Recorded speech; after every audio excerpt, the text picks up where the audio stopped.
जय हिंद एवरीवन।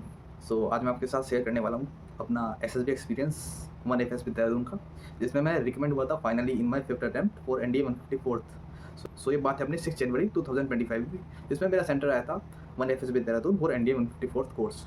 मैं एक दिन पहले अपने मेरे मौसा जी देहरादून में रहते हैं, वहाँ पे चला गया था उनके घर और 5:30 बजे मैंने रिपोर्टिंग कर दी थी। वहाँ पे मेरे कुछ दोस्त भी आए थे, तो मैंने उनके साथ बात करी और बताया कि भाई इस बार हो जाएगी, ऐसे ऐसे करना है। और मेरे को थोड़ा डर भी था, क्योंकि इससे पहले मैं लगातार 2 बार स्क्रीन आउट हो चुका था। सबसे पहले मैं गांधीनगर में स्क्रीन हुआ, फिर गुवाहाटी में स्क्रीन हुआ बट कॉन्फ्रेंस आउट हुआ। Then I went for TS entry for Jalandhar in which I got screen out. Then मैं एसएसबी बेंगलुरु में गया, वहाँ पे स्क्रीन आउट हो गया। तो मेरे को ये हैट्रिक ऑफ स्क्रीन आउट्स भी रोकना था, इसलिए दैट्स वाई तो थोड़ा घबराहट सी थी। A total of 135 to 140 got reported, उन्होंने रिपोर्टिंग की थी। आउट ऑफ 150 की स्ट्रेंथ थी टोटल उसमें से। देन वी वर आस्क्ड, हमारा डॉक्यूमेंट वेरिफिकेशन हुआ, हमारा कॉल अप लेटर चेक हुआ। देन अपना आधार कार्ड से उस पर वेरीफाई हुआ, अपना फेशियल फीचर्स और डेट ऑफ बर्थ हमें बोलनी थी। देन वी वर आस्क्ड कि आप अपना सबसे पहले जाके नाश्ता कर लीजिए। हमने नाश्ता किया। देन अपने एनसीओ साहब आए थे, उन्होंने हमें चेस्ट नंबर अलॉट किया, फ्रेशर्स को अलग किया, स्क्रीन आउट्स को अलग किया और रिपीटर्स को अलग किया। Then we were asked for our Y R कोई सेम अपना 54-55 आया था, जिसको काफ़ी सारे लोगों को पता था, तो ये काफ़ी आसानी से हो चुका था। और जो देहरादून में वो बोर्ड मिलता है बड़ा सा, उसमें लोगों ने सेट्स भी सोल्व कर रखे थे, तो वो 2-3 जो आंसर नहीं आ रहे थे भी वहाँ से मिल गए थे मुझे। Then we were asked, then हमें पीपीटीटी हॉल में ले जाया गया। वहाँ पे पीपीटीटी दिखाई गई, जिसमें एक लड़का और एक लड़की आई हुई थी। लड़का और लड़की केवल इतना ही दिख रहा था, ब्लड उसके आगे कुछ नहीं था। एक केवल हिस्टोरिकल प्लेस लग रही थी। और जैसे ही मैं लखनऊ भी गया था अभी कोचिंग के लिए, तो मेरे को वहाँ नोटिस हुआ कि ये बीएससी के ये क्लास रिप्रेजेंटेटिव्स हैं, बीए के क्लास रिप्रेजेंटेटिव हैं, जो अभी आर्कियोलॉजी पढ़ रहे हैं। तो उन्होंने अभी अपने प्रिंसिपल से बात की है, लखनऊ में इमामबाड़ा है उसकी ट्रिप के लिए, जिससे वे मुगल आर्किटेक्चर और मुगल स्टाइल को काफ़ी आसानी से और पास से देख सकेंगे, और अब जिसमें भूल भुलैया भी देख पाएंगे, और अपना एक प्रैक्टिकल लर्निंग का भी हो जाएगा। Then he get the permission from the principal for it, and he made contribution and made the all the arrangement, like ticket wicket उन्होंने अपनी सारी अरेंजमेंट कर ली और पूरा प्लान करके फाइनली ट्रिप अच्छी तरीके से हुई। और अपने प्रिंसिपल को उन्होंने थैंक यू बोला फॉर एवरीथिंग, लाइक उन्होंने परमिशन दे दी, और उन्हें इससे काफ़ी ज़्यादा वो नॉलेज सीखने को मिली। और सेम के सबका ऐसे ही था। किसी की हिस्टोरिकल विजिट थी, किसी में फ्रेंड्स विजिट कर रहे थे किसी हिस्टोरिकल पे। It was well align with the story of everyone. उसके बाद हमारी पीपीटीटी की नरेशन हुई। नरेशन के बाद हमारा जीडी हुआ। आपको पता है रिपीट्स की जीडी ऐसी होती है, फिश मार्केट 2 से 3 मिनट अपनी जीडी चली। और साथ ही साथ देहरादून में रिजल्ट काफ़ी अजीब तरीके से आता है, जो मैंने नोटिस किया। देहरादून में हमारा जो रिजल्ट था वो 3 बार आया था। फ्रेशर्स का रिजल्ट अलग आया था, स्क्रीन आउट्स का रिजल्ट अलग आया था, और रिपीटर्स का रिजल्ट अलग आया था। कि इसका मतलब ये था कि रिपीटर्स की पीपीटीटी काफ़ी लास्ट में होती है। जैसे ही हम अपने रिजल्ट के लिए जा रहे थे, फ्रेशर्स और स्क्रीन आउट्स ऑलरेडी स्क्रीन हो चुके थे। हमें लग रहा था कि हमें बिना स्क्रीन आउट की बिना ये, तो मुझे लग रहा था कि हमें बिना रिजल्ट के स्क्रीन आउट कर देंगे। जैसे ही हम वहाँ पे खड़े हुए 2 मिनट के बाद डीएसओ सर हमारे रिजल्ट हाथ में लेके आ गए। 94 was my chest number, screening chest number 93 से स्टार्ट होना था। 93 उन्होंने फर्स्टली बोला 93, then he said 94। Finally I got screen in, और मेरे को उसको काफ़ी ज़्यादा खुशी हुई, क्योंकि मैंने हैट्रिक बचा ली थी स्क्रीन आउट होने की। उसके बाद अपना सारा बैगेज चेक हुआ कि कुछ खाने की चीज़ नहीं है, और अपना पेरेंट्स को फ़ोन किया कि मम्मी फाइनली मैं स्क्रीन इन हो चुका हूँ वो 2 स्क्रीन आउट्स के बाद। घर वाले काफ़ी खुश थे कि मैं अब कम से कम 5 दिन तक तो बात नहीं कर पाऊँगा, और देखते हैं अगर रिकमेंड भी हो जाएँ तो। उसके बाद फिर हमारा डॉक्यूमेंट चेक होना स्टार्ट हुआ। मे बी तब तक 12:30 बज चुके थे। स्क्रीनिंग के बाद जैसे हम डॉक्यूमेंट चेक के लिए जाते हैं, उधर हम हॉल में गए, जहाँ पे साहब अपने ऑफिसर से वो डॉक्यूमेंट चेक कर रहे थे। फ्रेशर्स और स्क्रीन आउट्स का चल रहा था, क्योंकि वे ऑलरेडी स्क्रीनिंग हो चुके थे, उन्होंने डॉक्यूमेंट्स ऑलरेडी फिल कर दिए थे। अभी हम रिपीटर्स गए, हमें 2-3 फॉर्म दिए गए भरने के लिए। जो रिपीटर्स उन्हें पता होगा, एक फॉर्म आता है जिसमें अपनी डिटेल भरनी होती है, सेकंड फॉर्म भी, और एक थर्ड फॉर्म आया था टैटू टैटू फॉर्म, जिसमें किसी के पास टैटू है या नहीं है उसके लिए डिक्लेरेशन साइन करना था। वो अपना हुआ। अब आता है डॉक्यूमेंट चेक के लिए। सबसे पहले फर्स्ट चेक में मेरा मैम ने चेक किया, और फिर मेरे को सेकंड चेक के लिए बैठना था। सेकंड चेक मेरा करा जो हमारे डीएसओ साहब थे। डीएसओ साहब ने मेरा सेकंड चेक किया। डीएसओ साहब ने मेरे से पूछा, why army is your fourth preference, क्योंकि मेरी जो फोर्थ प्रेफरेंस थी वो आर्मी थी।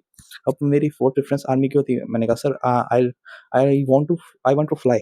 मैंने कहा sir I want to fly, and he said fly तो तुम आर्मी में भी कर सकते हो, you can also fly in army, but sir I want to fly fighter jets, that's why I preferred navy और army, and that's why it is as my fourth preference. That is, first is Air Force flying, then is Navy, then Naval Academy, and fourth Army. If I get merit out for Air Force, then I can join the Navy and fly fighter jets. और it was a strange time for me because DS मेरे document verification में simple सवाल पूछते थे और अभी क्या कर रहे हो, क्या चल रहा है, but it was more of like mini interview हो चुका था मेरा। 2-3 सर ने ऐसे क्वेश्चन पूछे थे, और फिर मेरा डॉक्यूमेंट चेक हो चुका। हमने प्रोसीड किया लंच करने के लिए। राजमा चावल बने थे, और हम और शाम को हमारा साइक टेस्ट होना था। पीआईक्यू फॉर्म हमारा अभी नहीं भरवाया गया था, वो साइक टेस्ट के बाद भरवाना था क्योंकि स्क्रीनिंग में भी काफ़ी टाइम हो चुका था और हमें रेस्ट भी चाहिए था। सो अब बात करते हैं मैंने इस साइक टेस्ट में ऐसा डिफरेंस क्या किया अपने प्रीवियस एसएसबी से, क्योंकि जब मैं अपनी अभी कोचिंग में गया था लखनऊ, तो मेरे को कहा गया था साइकोलॉजिस्ट सर के द्वारा कि जो तुम्हारे रिस्पॉन्स है वे काफ़ी ज़्यादा फोर्स लगते हैं, कि जो तुम्हारे रिस्पॉन्सेज है काफ़ी ज़्यादा फोर्स्ड है, कि तुम दबाव दे के लिख रहे हो या कॉन्शियस हो, इस तरीके से लिख रहे हो सीधा।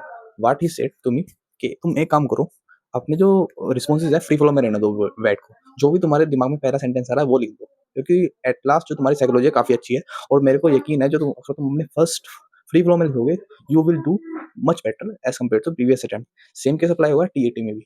और टीएटी की 2-3 स्टोरीज़ ऐसी हैं जिसमें मेरा जो परसेप्शन था काफ़ी लोगों से अलग गया और वो मेबी मुझे लग रहा है मेरी ओरिजिनल पर्सनैलिटी को उसने शो किया, जिसकी वजह से मेरा साइक टेस्ट काफ़ी अच्छा गया। मुझे लग रहा था like there is a picture आती है जिसमें 3 लोग रस्सी से चढ़ रहे होते हैं एक फोर्ट के ऊपर और 2 लोग आ रहे होते हैं पीछे से।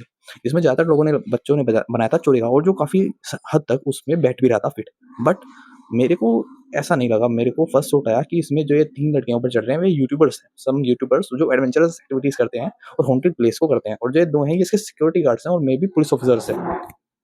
तो उसमें क्या हुआ, जैसे ही वे यूट्यूबर्स एडवेंचरस यूट्यूबर्स हैं हॉन्टेड प्लेस में जाते हैं और तो उन्हें इस बार पुलिस वाला या सिक्योरिटी एडवाइजर देख लेता है।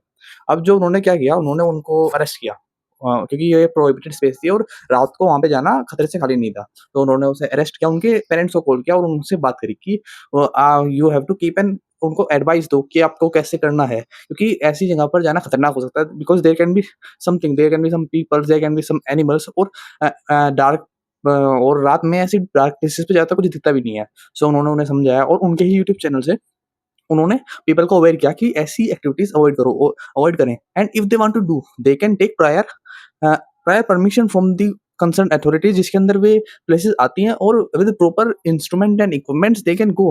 पूरा मना नहीं है but through legal process they can do. So जिस ये मैंने किया उस तरीके से जो मुझे अच्छा लगा। और एसआईटी में मेरी क्या प्रॉब्लम थी जो उन्होंने एड्रेस करी थी कि मैं बहुत लंबे-लंबे रिस्पॉन्स लिखता था, लाइक पूरा का पूरा सेंटेंस लिखता था। उन्होंने इसको कट डाउन किया कि you have to use it like bullet points. Like मैं पहले लिखता था he ran to that situation, he ran to that place. तो उन्होंने कहा ran to the place, did this, gave first aid, take him to the hospital and completed his work and reach his destination where he was supposed to go. इस तरीके से। But मैं पहले लिखता तो मैं उसको पहले 4-5 सेंटेंस का बना देता था, जिसकी वजह से जो मेरी एसआरटी थी max to max 30 to 35 SRTs हो पाती थी। But in this attempt I attempted 52 SRTs. So after that SDT normal थी जिसमें मेरे क्वेश्चंस अच्छे थे। But it was the time जो मेरी एसडीटी थी it was closely linked to the PIQ. मतलब जो मेरे पेरेंट्स को मेरे बारे में लगता था, मेरे उस फ्रेंड्स को मेरे बारे में लगता था, मेरी जो कमियां थी directly linked to the SRT. Like मेरे को साइकिलिंग बहुत पसंद है, मैंने अपनी हॉबी में साइकिलिंग लिखी है। मेरे को गार्डनिंग पसंद है तो मैंने अपनी हॉबी में गार्डनिंग लिखी थी, क्योंकि मुझे उसके बारे में पता था। बट पहले मैं क्या करता था, हॉबी के नाम पे अगर मैंने कभी भी कुछ किया है तो लिख देता था, और फिर जब इंटरव्यूइंग ऑफिसर मेरे से इसके बारे में पूछता था तो मेरे को पता नहीं होता था। दिस टाइम जो मेरा पीआईक्यू में हॉबीज काफ़ी ज़्यादा लिमिटेड थी, इतने नंबर में नहीं थी, but I was prepared to every question that he will be asking to me. इस तरीके से हमारा खत्म हो जाता है सेक्टर और उसके बाद हम चले जाते हैं अपने मेस में, कैंडिडेट्स मेस में, और वहाँ पे हम खेलना शुरू करते हैं, क्योंकि वहाँ पे पूरा टीवी था, टेबल टेनिस था, बैडमिंटन था और क्रिकेट की भी फैसिलिटी थी, बास्केटबॉल, वॉलीबॉल। सो मैंने वहाँ पे टेबल टेनिस और बिलियर्ड्स खेला था। सो मेरे को काफ़ी अच्छा लगा था। पूल मैंने कि मेरे जो ग्रुप मेट्स थे काफ़ी ज़्यादा सैनिक स्कूल वाले थे, क्योंकि out of 8 1 2 3 were out of 8 4 were of Sainik school, 2 were of army school and 2 were civilians. So that was the composition, और मेरे को लग रहा था ये ग्रुप काफ़ी ज़्यादा कॉम्पिटिटिव होने वाला है जीटीओ में, but that was not the case I was expecting. It was indeed a very different case. So I will tell you in the GTO portion. Till then so अब बात करते हैं डे 2 की। जो मेरा डे 2 था वो वीकेंड था, मतलब उस दिन ना तो मेरा जीटीओ था ना इंटरव्यू था। बट उस टाइम मेरे जो दोस्त थे, मेरे ग्रुप मेट्स थे, उनके इंटरव्यू स्टार्ट हो चुके थे, और आउट ऑफ 8 4 कैंडिडेट्स के जो मेरे ग्रुप में थे उनके इंटरव्यू डे 2 पर ही थे। और first interview was from my group also, like first interview was of chest number 64 as much as I remember. Okay. So जैसे इंटरव्यू स्टार्ट हो चुके थे डे 2 पे, और मेरा जो पूरा डे था वो खाली था, तो मैंने क्या किया, ब्रेकफास्ट किया आराम से, और सबसे पहले वहाँ पे टेबल टेनिस पे चला गया, खेला काफ़ी, फिर बैडमिंटन, फिर थोड़ी देर टीवी देखा, फिर थोड़ी देर सो भी गया इतने। तब तक 3-4 लोगों के इंटरव्यू हो चुके थे, और जैसे ही पहले बंदे का इंटरव्यू होता है एसएसबी में, सबसे पहले सारे बच्चों से घेर लेते हैं आस-पास से। सो सेम केस हमारा था, हम गए उसके पास, पूछा भाई क्या हुआ उसके साथ, तो पता लगा जो एफएसबी में इंटरव्यू हो रहा है वो काफ़ी ज़्यादा नॉर्मल है, सीआईक्यू बेस्ड है पूरा। सबसे पहले 2-3 सीआईक्यू पूछेंगे आपसे, फिर देन पीआईक्यू बेस्ड क्वेश्चन होंगे आपसे, वेदर यू आर रिपीटर और फ्रेशर, सेम पैटर्न नोटिस हो रहा था। तो ऐसा हुआ, फुल्ली पीआईक्यू बेस्ड था, 2-3 करंट अफेयर पूछे जा रहे थे, और मेन मेन जो आपका जो प्रेशर था, why do you want to join the arm forces, why do you want to join the air force, और आपकी प्रेफरेंस क्यों है और आप तक रिकमेंड क्यों नहीं हुई, मेनली इस चीज पे दिया जा रहा था और आपके पर्सनल क्वेश्चंस पे, मतलब ऐसे जनरल नॉलेज का कुछ नहीं हो रहा था एज सच। सो जो पैटर्न था मैंने नोटिस किया, और अब इस पे कुछ कर भी नहीं सकते थे, तो हमने क्या, एक काम करता हूँ, खेल लेता हूँ। सो मैंने तब खेला, और आराम से नेक्स्ट डे मेरा इंटरव्यू था 10:40 पे। सो मैं बढ़िया तरीके से तैयार हो गया, अपना जो भी अपनी फॉर्मल्स होते हैं पहने, और 10:30 पे जाकर मैं बैठ गया था। अब 10:30 पर क्यों गया मैं पहले ही, क्योंकि फर्स्ट डे पर जो फ्रेशर्स थे अपने और स्क्रीन आउट्स थे, वे इंटरव्यू के लिए लेट हो गए थे, जिसकी वजह से पूरा टाइम टेबल थोड़ा बेकार हो चुका था, और 2-3 जो कैंडिडेट्स थे उनको इंटरव्यू शेड्यूल करना पड़ा था टू द लास्ट डे, और जिसमें कॉन्फ्रेंस होनी थी, जिसकी वजह से थोड़ा प्रॉब्लम हुई थी, और डीएसओ सर ने काफ़ी ज़्यादा उनको सुनाया भी था और डाँट भी लगाई थी, जिसकी वजह से अब हम जो डे 3 और डे 4 वाले कैंडिडेट्स थे उनको काफ़ी ज़्यादा चौकन्ना रहना था। दैट्स व्हाई मैं 10:30 पर पहुँच गया था, और 10:40 मेरा शेड्यूल्ड इंटरव्यू टाइम था। बट जो ऐसे-ऐसे 10:40 के इंतज़ार करते-करते 10:50 हुआ, 11 हुआ, 11:05, देन 11:10 पे बेल बजी, और मेरे को अब्दुल कलाम कॉम्प्लेक्स में जाना होता है। जो अभी देहरादून गए हैं उन्हें पता होगा, कैंडिडेट मेस के सामने ही अब्दुल कलाम कॉम्प्लेक्स है। वहाँ पे मैं गया, मैंने अपना वो पूरा का पूरा डोसियर था, फ़ोल्डर जिसमें मेरी 10-12 की मार्कशीट्स और मेरे सर्टिफिकेट्स लगे हुए थे। फिर मैंने वहाँ पे एक सार्जेंट, या I don't know what was his rank, उन्हें पकड़ा दी, और देन वे इंटरव्यूइंग ऑफिसर के रूम में उसे लेकर चले गए। For 5 minutes he read it, and then he called me. It was 11:30. 11:13 I went to into the interviewer's room. Then firstly he asked, I greeted him like, good morning sir. Then he asked me to sit down. I sit. Then he asked me general question like, yes, introduce yourself. Then I introduced, sir, I'm this and this and this much, this is my this talent and that. फिर then उन्होंने मेरे से first CIQ पूछा, second CIQ पूछा and third CIQ पूछा। Then he went to in a literally different mood, like he asked me, yes you have appeared for army, then you have appeared for air force, then you have appeared for navy, then again you are for air force. तो तुम जाना कहाँ चाहते हो? हाँ, एक ही जगह तो रुक जाओ, या तो आर्मी में रुक जाओ, या नेवी में रुक जाओ, या एयर फोर्स में रुक जाओ, हर एंट्री दे रहे हो। Then I said, sir, like the initial the final destination is to join the forces, and I don't matter, it doesn't matter that I join which of the forces, whether it's the air force, it's the army, or it's the navy. The prestige and the all the respect and the uniform, the pride of wearing that uniform is same in all the forces. And sir, my first priority is air force because I want to fly the fighter jets. That's why I have first filled my preference as air force in the NDA. And regardless if I got the joining letter of navy, I will join that, and if I got the joining letter of army, I will join that also. That's the main thing. Okay, then he shifted towards like, yes, तेरा ये पांचवा attempt है, first two attempts में तो तू first two attempts you got screened in, then you got screened out 2 times. सब किसी का ग्राफ तो ऊपर जाता है, बट तुम्हारा तो नीचे जा रहा है। सो मैं कैसे मान लूं भाई तुम इम्प्रूव कर रहे हो? Sir, I am improving because I got screen in this time and he loved, and I got screen in this time and he loved, like क्या बोलते हो तुम, स्क्रीन इन होना इतनी बड़ी बात नहीं है, और तुम तो रिकमेंड नहीं होगे। उनका ही सेड दैट, लाइक तुम अपने मम्मी-पापा का भी खराब, लाइक तुम अपने मम्मी-पापा का भी टाइम खराब कर रहे हो, मेरा भी टाइम खराब कर रहे हो। अच्छे से कॉलेज से जाके बीटेक करो और किसी प्राइवेट फर्म में जाओ, फोर्सेस तुम्हारे लिए नहीं है। And I said, sir, I will definitely make into the armed forces for sure, whether it will be by NDA, CDS or FCAT, I will be making it. If not that, I will be making it to the territorial army, because sir, the ultimate goal is the uniform and I will be doing that. And then he smiled, and then he shifted towards some other question, like the main question, like अब अगर तुम्हारा arm forces में नहीं हुआ तो तुम क्या करोगे? देन ज़्यादातर जो बच्चे हैं वो रिएक्ट करते हैं कि नहीं सर, मेरा इस टाइम में हो जाएगा, बट ऑलरेडी मैं वो कर चुका था। देन आई सेड, सर, अगर अब नहीं हुआ, मैंने इतना एफर्ट दिया, then I will join to the CSC, civil services. Then he has some other expression like, oh, civil services. Yes, sir. Like then he said, what services you will join in the civil services? I said, sir, IS. Then he smiled and said, but the closest is IPS in civil services. Why you will be joining IS? Then I said, sir, if I will not be joining the armed forces, it will be only due to the medical reasons only, unless I will be making it into the armed forces. That's the reason. If I am unfit for the army, then there are 99% chance I will be unfit for the police too. That's why I have preferred IS as my first service. Then he smiled and nodded, okay. Then his mood got totally different. Like he asked me some general questions on my father, like what is his behavior, tell me any two weakness of your mother, and strength, whom do you love the most, the basic things. Then he shifted towards some general knowledge questions, and which were not being asked till now. He asked like, have you used 500 note? Yes, sir. Then whose sign is on the notes? Like, sir, I don't know. Take a guess. He said, take a guess. I said, sir, it's the governor of RBI. Are you sure? I said, sir, not so sure, but I have read about it somewhere, like it's governor. Okay. Tell me how many languages are printed on the note. Then I said, sir, sorry, I don't know. Yeah, like you are so childish, man. You don't know such a simple question. How you will be able to clear that NDA merit, final merit? How you will be survive that 4 year training? Then he asked me certain question about the training, which aircraft is there in NDA, which aircraft is there in Air Force Academy, and what are the terms in NDA, how many squadrons are there, and in which term you will be flying. I answered all of that. He asked me who is the supreme leader of the armed forces. I said, sir, it's the uh, president of India, Mr. Draupadi Murmu currently. Then he asked me, like, do you ride any motorbike? Okay, yes, sir, I ride. Then he asked me which. I said, sir, Splendor. Then he asked me what is the engine of that? What kind of engine does it use? I said, sir, it's a BS6. And because I don't know, then he said, what is the difference between BS4 and BS6? And sir, I know that it's BS6, but I don't know what's the difference. It's basically related to the pollution control or pollution control system. How much amount of pollutants is releasing, and it's basically there's a difference between a generational difference. That's what I said. And at last he said me, yes, why should I recommend you? That's the last question, and you can go after that. I said, sir, from my experience, I found out that I prefer to work in the team rather than being alone. I really like to be in the challenges and to do something other than ordinary that most people do.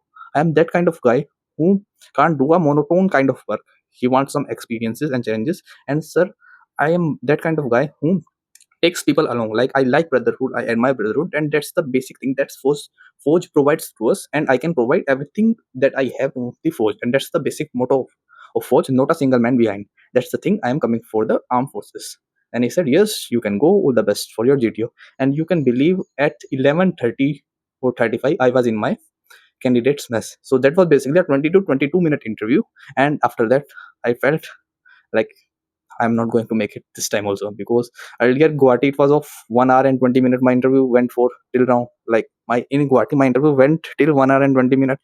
Gandhinagar 40, and in Dehradun the smallest interview was of mine, 20 to 22 minutes. And constantly he was looking at the clock like this, like तेरा कुछ नहीं होगा, कि नहीं नहीं मैं तेरे को रिकमेंड नहीं करूंगा. This type of look was there.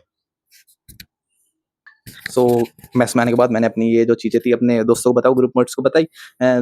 All were encouraging me that कोई रिकमेंड होना हो अपने ग्रुप से, बट तू तो होगा, क्योंकि इतना छोटा इंटरव्यू तो केवल रिकमेंडेबल कैंडिडेट का चलता है या एक साथ रिकमेंडेड होता है. बट मेरे को लग रहा था कि मैं शॉर्ट नॉट रिकमेंडेड केस हूँ, और इंटरव्यू तो मेरे को रिकमेंड नहीं करेगा. उसी दिन लिबर्टी थी, मेरे को लग रहा था अब ये तो खत्म हो चुका है, अब पूरा जो प्रोसेस एंजॉय करना है. लिबर्टी में हम बुद्धा टेम्पल और मोनेस्ट्री गए, वहाँ पे आराम से घूमा, हमने बर्गर खाया और चाय वाय पी, फोटो क्लिक करी, और आराम से हम घूम के 5 बजे तक आ गए आराम से. फिर नेक्स्ट डे हमारा जीटीओ डे 1 था, और जिसकी वजह से मेरे को ये अब तक का सबसे कॉम्पिटेटिव ग्रुप लग रहा था जीटीओ में, क्योंकि 4 बच्चे सैनिक स्कूल के थे, 2 बच्चे एयरफोर्स स्कूल और आर्मी स्कूल के थे, और 2 सिविलियन थे, और सारे के सारे हार्डकोर रिपीटर थे. तो मेरे को लग रहा था काफी अच्छी जंग होगी. हमारी बात हुई थी कि भाई सब एक दूसरे का साथ देंगे, जो होती है अपने ग्रुप में, बट मानता कोई नहीं है. हमने बात करी वहाँ पे, आराम से थोड़ी देर पहले की रेस्टिंग हुई, वहाँ पे भी हम आराम से बात कर रहे थे कि भाई सबको मौका देंगे, और एज सच कह रहे थे कि हाँ सब एग्री हो जाएंगे, कि एग्री हो गए थे कि हाँ सबको मौका देंगे.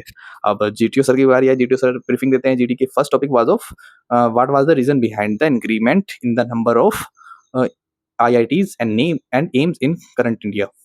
That was the topic, and I was and मुझे लग रहा था कि अब यहाँ पे फिश मार्केट होने वाली है. That's why मैंने क्विकली बोलने की कोशिश करी, और मैंने बोल दिया. लाइक फर्स्ट लीड मैंने दे दी, एंड मैंने देखा कि बच्चे जो मेरे कैंडिडेट्स हैं वे सुन रहे हैं. एंड देन सेकंड कैंडिडेट ने अपने व्यूज रखे, सब सुन रहे हैं. At most 2 candidates were speaking at a time, और बिल्कुल भी फिश मार्केट नहीं लग रही थी. Like it was like a freshers GD, जिसमें सब एक दूसरे की सुन रहे हैं और एक दूसरे को कोई काट नहीं रहा है. But there was a blunder. Blunder क्या था? 15 मिनट की जीडी हो चुकी है. अब जो 70 चेस्ट नंबर था last, he was constantly looking at the GTO, because GTO was not noting anything at all. Then afterwards GD was finished, he told us, gentlemen, what was the topic? Then we said, sir, why the number of AIMS and the AIMS and JE institutes like IITs are increasing in India? He said, exactly, but we were discussing IITs versus AIMS, because I don't know how our GD topic changed to IIT versus AIM. Like our group got divided into 2 parts. First was there for the IITs, like IIT, IITs are better than, why engineers are better than doctor, why doctors are better than engineer. और इसके बाद हमें लगा अपना GTO यहाँ पे first task में खत्म है. देन सेकंड GD आई अपनी, currently I don't remember what was the lead, but it went well. सबने एक दूसरे को मौका दिया. देन जीपी में सबने अपनी सबसे पहले अच्छे तरीके से लिखा, फिर एक दूसरे को मौका दिया.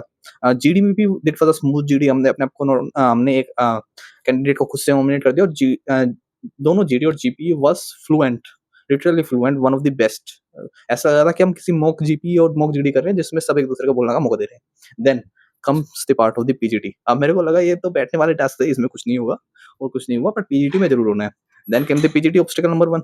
फर्स्ट मैं और Shreyansh, like chest number 65 went, and there was no kind of hurdle, everyone was giving plank fatigue, जैसा लग रहा है ना एक बंदा बेचैन होता है इधर उधर देख रहा है। There was not a single guy, everyone was helping each other. If there is a need of the idea, they were giving from behind. Allotted time was of 45 minutes for the PGT, and literally we didn't given a single time for the GTO that we broke any rule, we did something wrong. There wasn't a single whistle from the GTO side, and we completed the whole PGT task in 25 minutes. And at most everyone was giving the idea. You can't say that anybody who is clear cut not recommended by the GTR, because at some point somebody is helping, at some point previous ones जो हमारे से पीछे खड़े थे वे दे रहे थे अपना idea, कभी हम अपना आइडिया लगा रहे थे, और everyone was helping each other. Same case that is in HGT, हमें डिवाइड कर दिया, हमें एचजीटी में भी जीटीओ सर ने डिवाइड किया। Same case everybody was giving ideas, सबके पास आइडियाज थे। जीओआर में everyone was helping each other, अगर कोई चढ़ नहीं पा रहा है उसे कर रहे हैं। There was chest number 65 hands from that web. I quickly grabbed him and let him land safely on the land. That was the time. And then we literally cleared GOR. Like तुम्हें पता है GOR में कोई team जीतती तो नहीं है। GOR में कोई टीम नहीं जीतती है क्योंकि सबको एक टाइम पे करते हैं पेनल्टी कर करके। But we were accepting our penalty. कभी स्नेक टच हो रहा है तो we were accepting it, we were not hiding it. Then comes GTO day 1, यहाँ पे एंड हो जाता है लेक्चर के साथ। लेक्चरेट में क्या होता है, वो बहुत अच्छी चीज आती है मेरे दिमाग में। मैंने अपना कार्ड आया, मेरे को 4 टॉपिक आते हैं। पहले 3 topic craze on warfare, something 2 मोर थे जिनके बारे में मेरे को सिंगल आइडिया नहीं था। Then fourth one is G20। G20 की मेरे को एक हेडलाइन थी, it is a group of 20 countries which has been recently held by the India, a summit was at, जिसकी जो थीम थी दैट वाज वासुदेव कुटुंबकम। That was the single thing I knew about the G20। So I went after 3 minutes, जितना मेरे को आता था। आई गेस 1 मिनट मैंने G20 पे बोला। Then I shifted towards the Air Force fighter jet shortage and how can we develop AMCA and other indigenous aircrafts like Tejas Mark 1 and Mark 1A, and the engine shortage issues that can be resolved by the G20. And everyone was looking at me like what he was saying, उसका जो तुम्हारा जो topic था वो G20 था और G20 पे केवल तुम 1 मिनट बोल रहे ऐसे। And literally out of 8 6 candidates का केस ऐसा ही था कि उन्होंने स्टार्ट किसी और टॉपिक पे किया और पहुंच किसी और टॉपिक पे किया, but confidence was there, no one stammered, and किसी ने भी बीच में नहीं रुका और वे अपना पूरे के पूरे 3 मिनट पूरे किए। एंड जब हम खत्म करने के बाद कैंडिडेट्स में पहुंचे, एवरीवन वाज लाफिंग, लगा भाई ये तूने क्या किया। And that was a literally great move था ग्रुप में, क्योंकि सबने एक दूसरे की हेल्प करी और ऐसा लग भी नहीं रहा था कि ये रिपीटर्स का ग्रुप है। It was that good group. और that's the thing I said, like maximum recommendation इस बैच के अपने ग्रुप से होंगे out of 8। That was the thing I said to our group mates and other also. So G2 day 4 गया, final command task में गए। command task में like literally out of 8 of us 5 got tough command task. Like there was color changing was there, plank broken was there, उन्हें कभी रस्सी हटा दी कभी बल्ली हटा दी, that was the thing. And out of 3 were given simple, and out of these 3 one was me, because I was given one of the simplest tasks, and 65 was also given one of the simplest tasks. 65 and 64 given the hardest task, then other was in between. So ना तो वे ज़्यादा hard थे ना ज़्यादा आसान थे, but मेरे को सबसे आसान टास्क दिया गया था जो मुझे लगता था। Then coming to the obstacle, individual obstacles, everyone was fit in my group and everyone was doing well. Literally वे एथलीट ही मानोगे तुम उन्हें, क्योंकि everyone did out minimum 8 out of 10, and even one repeated, he did 14 out of 10, but I did only 6 because I was suffering from typhoid earlier and haven't, मेरे पास इतना stamina नहीं था, बट जितना मेरे से हो सका मैंने किया। And that was the case. So इसके बाद हमारी कॉन्फ्रेंस थी, सब कुछ एफजीटी सब कुछ अपना खत्म हुआ। एफजीटी जीटीओ सर ने अपनी ब्रीफिंग दी, लाइक जो अपना रहते हैं APJ Abdul Kalam sir didn't make it, जो होंगे उनको अभी उनके मेडिकल्स में मेरिट्स है और काफ़ी ज़्यादा मेरिट है, काफ़ी ज़्यादा भी उनका प्रोसेस रहता है। सो डोंट गेट डिसहार्टेड और don't get overwhelmed. And at last he said like I don't have any problem with anyone of you in the group, and that was the time he gave a hint that not a single guy is not recommended from his side. Maybe some can be in doubtful case and some can be recommended, but not recommended is none there in his list from our group. Then comes the conference, like अपने group ने इतना अच्छा किया था कि everyone was expecting कि minimum सबकी conference 4 to 5 minute तो सबकी चलेगी। लाइक मेरा ग्रुप मेरे चेस्ट नंबर से स्टार्ट होता है, देन 62 चेस्ट नंबर के जाने के बाद मेरे पास इतना टाइम था केवल कि मैं अपना हैंकी निकाल के रख पाया था ट्रे पर. It was merely 15 to 20 second wait outside the conference hall. Then I was called in. I was asked, like, he was the deputy president of the AFSB board. He asked me, yes, tell me your experience. Sir, it was great. I enjoyed. It is one of the oldest board. Okay, then it was January, but I was not wearing blazer. So he was asking, so you don't feeling any cold here? I said, no, sir. Or then he also asked me what is the difference between the weather of Shamli and Dehradun. Then I asked, there is a difference of 2 to 3 degree. Dehradun is 2 to 3 degree cooler than Shamli due to the hill area. Tell me, okay, all the best. Yes, wishing you luck for your future endeavors. Then you can go. Same case for the 64. There was no waiting, 20-second wait. Then he was asked 2 to 3 questions. Then he was sent back. There was some waiting in case of 65, 4 to 5 minutes. Then he was also asked normal question and sent back. And same case till the 70. When the results came, out of 70, 17 out of 70, 17 candidates got recommended. And it was not in the serial wise. क्योंकि AFSB में ज़्यादातर serial wise होते हैं, like 2, 4, 7, 8. But this time, he firstly called 52, chest number 52, then 69. I was Dehradun ने 2 recommend किए. Then he went on 33. Then he had 55. Then he had 54. Then he had 65, 64. Then 63. It was my chest number, and I didn't hear it. Then मेरे पास जो chest number 62 था, he said, yes, खड़ा हो. Then I have to pull out my name and my date of birth. I called it like yes, sir. Then my date of birth I called out. Then after that, I was planning that I will not cry, but it was that experience I couldn't hold my tear. That's the basic thing. After that, we were asked to go out and get into the documentation hall, where we were also re-verified that we are the ones who got recommended. और मेरे को लग रहा था कि ये मेरे को अब निकालेंगे, तुम नहीं हुए हो. And but finally अपनी documentation हुई 4:30 बजे से 12 बजे तक documentation हुई. Next day CPSS के बाद we were given our medical letters and we were asked to go to the AFCME New Delhi on the specified date for our medicals. And that's all. This was my recommendation experience, and out of 8, 4 got recommended from my group, and this was the highest in my batch. And that was the thing. So hello, so thank you everyone. Hope so आपको ये पसंद आया होगा.